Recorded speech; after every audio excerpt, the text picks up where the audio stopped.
Can you talk about the two central characters players will be interacting with?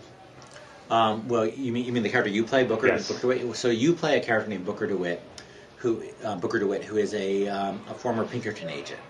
He's a former, I mean, he's the sort of an undercover agent of his time, a strikebreaker. He'd be the guy busting heads at the strike at U.S. Steel in 1900, and he proved to be even a little bit of a too rough a character for the Pinkertons, and he's sort of when we meet him, when the player becomes him, he's sort of in debt, not doing so well, and he gets basically an offer he can't refuse from somebody he owes money to go to Colombia, find this woman Elizabeth, and bring her back to New York.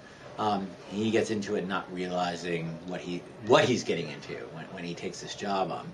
And Elizabeth, who's your companion in this game, is a woman who was put in this essentially in this almost like a Rapunzel story. She was put in this tower when she was just a little girl, and she doesn't know why. And she's in isolation up there, except for this large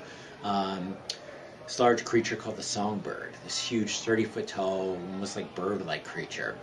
That's her only friend, her only guardian, and her jailer as well.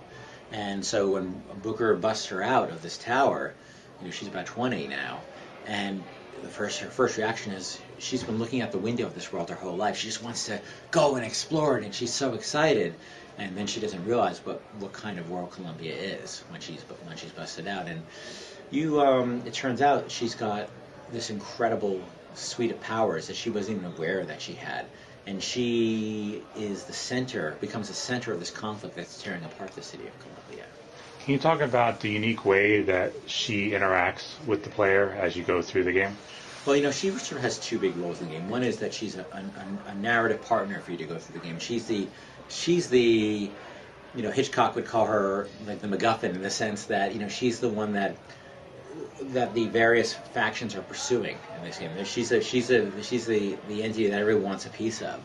So, she also has the way her powers interact with the world is basically you come across these things called tears in the world, and when you see these tears, they're basically things that could exist in your world but don't.